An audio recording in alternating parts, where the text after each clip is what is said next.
It's still good morning. No, it's good afternoon or good morning? Good afternoon. Welcome to Contenders LA. My best family boy. I'm so thrilled to be moderating the panel for NYAD, starring four-time Oscar nominee Annette Bening, Diana NYAD, who braves shark-infested waters to swim 110 miles.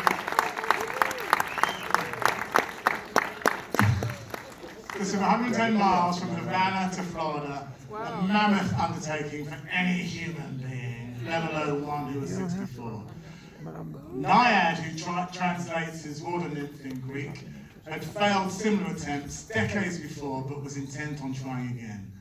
This time, NYAD had her friend Bonnie Stoll, portrayed by Jodie Foster, manage the swim and its support team, and counted a lot of strokes. The heart of the film explores this beautiful friendship, this platonic love story. This is the first narrative feature from Academy Award-winning documentarians Jimmy Shin and Shai Farasai. Please help me welcome Hollywood royalty Annette Bening and Shai Farasai. But first, a clip.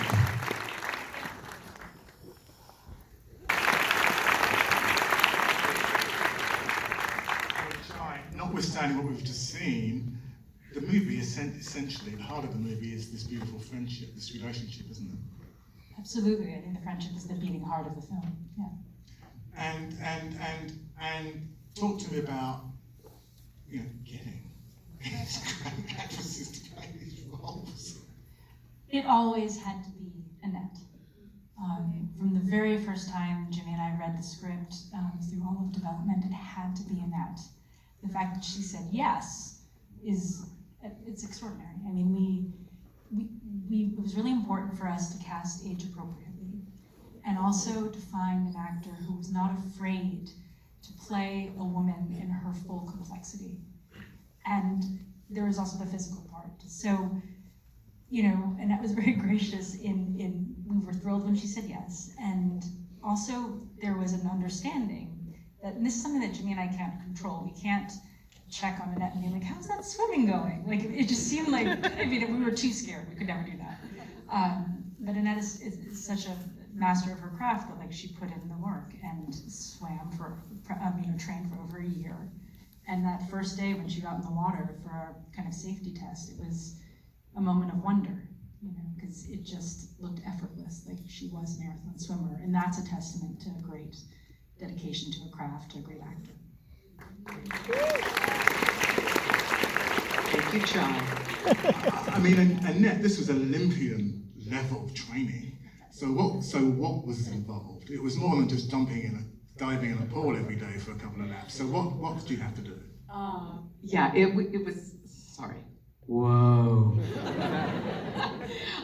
It was a great challenge. And when I read it, and I knew Jimmy and Shai were directing, I didn't know them personally, but I knew their documentaries, so I knew they were smashing, and that this was their first narrative film.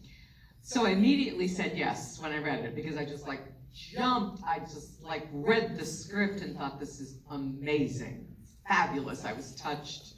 I thought she was so interesting and complicated, and I didn't really know much about her. So it was after that I started to really think about the swimming, and I thought, wait a minute, hang on now. Bathing suit, bathing suit, swimming, can I do that? I'm pretty athletic and I'm in pretty good shape, and so I thought, well, I'm just gonna go jump in the pool and I'm a diver. I used to scuba dive a lot. I worked on a boat. I'm in the water a lot. The water doesn't bother me, but I just had never been a distance swimmer, or a swimmer really of any kind, the proper swimmer. So I got in the pool and I just really, to be honest with you, I cried. I thought, oh my God, this is, I've said yes, can I do, I kind of didn't really think it through, because that's how I am, that's my nature. Jump first, then figure it out. Which in some ways is kind of a good thing. It has certain, values in life, because there's so many reasons not to do things that are rational. Anyway, so I hired a great coach, Rada Owen, who's an Olympian, a true Olympian, and also still loves the water and loves to swim, which is, I think, an important thing. She, even though she's a great, trained forever, she still loves the water. And she got in the pool with me and showed me. She also watched me swim first, which was scary. I'm like, okay, I'm showing her. Like, I really, I'm such a beginner. So she just said, oh yeah, we can make this work. And so we just sort of started, breaking it down, which is like what you do with any new skill, right? And at first you're thinking about 5 different things or 10 different things, because that's what you have to do. And then you just practice, practice, practice. And it's great learning a new skill. I mean, I love that, right? And I love the challenge, and I also was terrified. So I had that as a motivator. So we just trained and worked. And I also went to a gym and then had a proper trainer, a wonderful man who worked with me too. But I loved the pool. And the minute I got in the pool and started swimming, I started having the benefits of it too. I don't know if there's any swimmers out there, but there's just nothing like it, what it does to the central nervous system, and it's just a great workout too. So I just worked at it. Did you do any, I mean, I know the sort of the film's actually shot in a tank, but did you do any open water swimming? We did just a little bit. We would love to have been in the open water more, but they're movies on the water are notoriously difficult to shoot, and for all kinds of logistical reasons, the horizon, the sun, the weather changes, the cameras, the equipment, the people, it's just really tough. So on the I guess it was the last day, we did take a small boat out, and it was me and Jimmy and our underwater photographer, Pete Zuccarini, who is this genius merman guy from another planet who literally does free diving while he's shooting. So he has this big camera, and then he just takes one of those like big deep breaths, and then he goes down, and then his assistant is up on the surface, and his assistant says, okay, and then they say, okay, roll. And then I start swimming, and Pete's down there underneath me, like swimming, doing it backwards, like with his fins, with the camera like this. So we got that day out in the open water, and we threw some bread in, we had some fish, we grabbed a couple of shots out there, which was so fun. So no sharks bit you. Do you remember that Easter when Jimmy and you went on that long swim along the beach? Yes. So we spent Easter, in the Dominican Republic, and then Jimmy and Annette decided to go for a very long swim, and the waves were really big. And I stood there on the beach just being like, we're not finished yet. Jimmy better bring her back. Oh my God, we can't tell anyone about this. I actually, because what it is, there was sort of a shore break where there's not much of a, wading out and then the waves, and then you get out there, it's like really tough. So getting out and swimming beyond the waves was not the problem. We had a really good swim. It was getting in. And I have to say, I was scared. I was so scared at this bit room. And Jimmy was like trying to coach me because he's a surfer. And he's like, you're supposed to look back at the waves. I'm like, oh, I have to get in. How do I do this? Yeah, but we did have a good swim. But as much as the movie is about, this endurance, this great act of endurance, it's also about the poem, the Mary Oliver poem. And just let me read you the line that's cited in the movie. And it's, what is it you plan to do with your one wild and precious life? That's what the movie's about, essentially, to me. Yes. What is it you plan to do with your once wild and precious life? And that could apply to you as an actor, also, Annette Bening, because you took on this part. I think a lot of us, you don't have to be in an acting profession to want to be challenged in whatever way, or whatever way we challenge ourselves, and I know Diana does a lot of motivational speaking, and she talks about the other shore, and for her the other shore was Cuba, Florida, and she had this swim. She failed when she was in her 20s.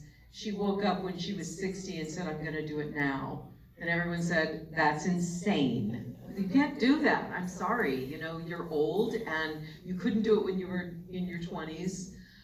But she decided to do that, and there's something in it, I don't know if I could articulate this, but there's something about how she decided her life mattered enough. And that's the thing I think I certainly relate to and I struggle with. Like, well, how much does it really matter if I do X, Y, or Z, even if it's something simple? And she had to earn it for herself. That's what I love about her, because she had to overcome a lot from when she was a kid, things that happened to her. And she was a great competitor and a great athlete and had that athletic mentality as well. And she does say, you know, it's in the movie, and I love this, that she says, yes, I have this body now and I am 60, but what I didn't have then was this. I didn't have this, and that's what's gonna get me there. And you know, that's a really good feeling in life, because we all hopefully get older, and then we deal with having more life experience. And what do we do with that? And so she did something with it. And I think that's just admirable.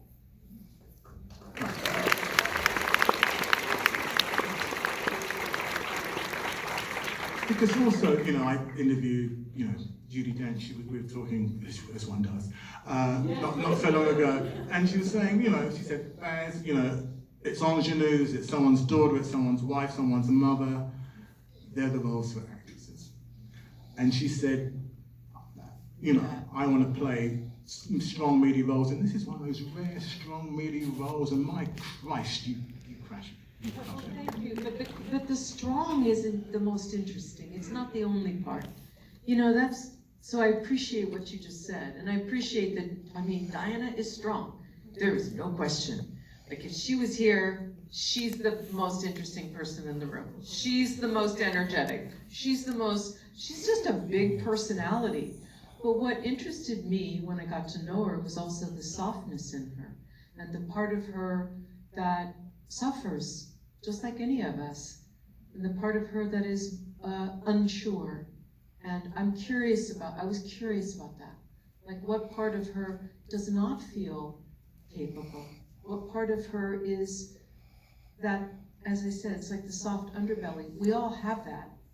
And if we're just marching around playing parts that are strong and not showing what's underneath, it doesn't really do the story service.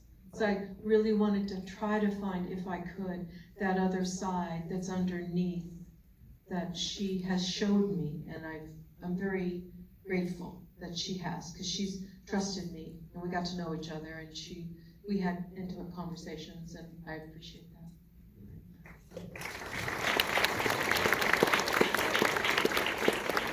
You talked to me about working with Jodie Foster.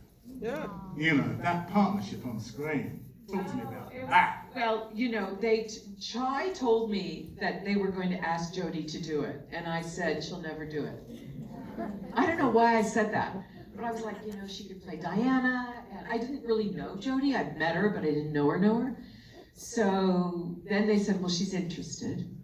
So then she came to meet me, and she was like checking me out, like, well, what's she really like, you know? What's this gonna be like? And she started talking to me about the script. She started talking to me about, you know, she's a filmmaker, she's a director, she's a writer, she could play every part. I mean, she could do everything.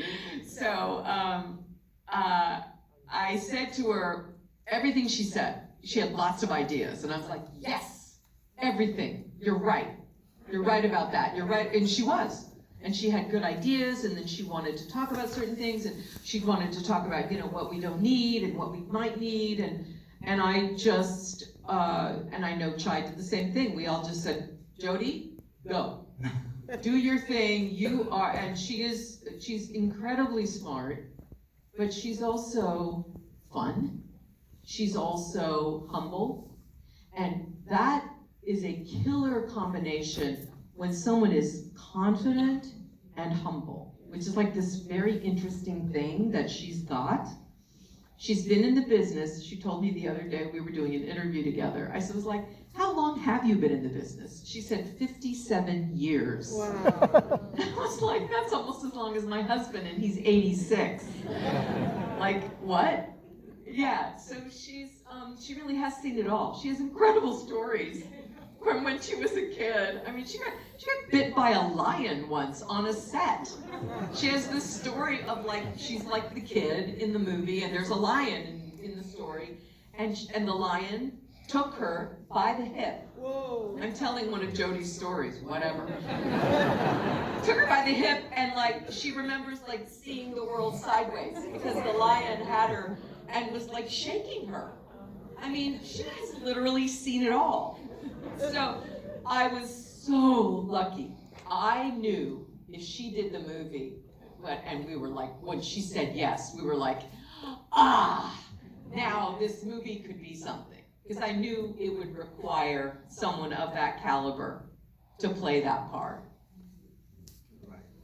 And try, you know, this is the first narrative film that you've done, which is staggering to me. So what was that like? Oh, we were incredibly intimidated from day one, but it was this idea of exploring, you know, the very like essential human ability to have an audacious dream and to explore that experience in a woman, and also the opportunity to create two incredibly rich roles for two like incredible female actors that motivated us. So the rest of it was like figure it out. And yeah, I mean, we like struck the jackpot. I mean, first with Annette and then Jodie and Risa Fons, and it really became about how can we service the story? How can we help and support? For a nonfiction filmmaker, you know, the main difference was having partners like Annette Bening, Jodie Foster, and Risa Fons, where in nonfiction, we are your closest listeners, we are your closest observers, and then we go away alone and try to make sense of it. But here you have a partner who's the best at what they do, and as committed, maybe more committed than you are, to conjuring and bringing to life these characters. And that felt like having a superpower.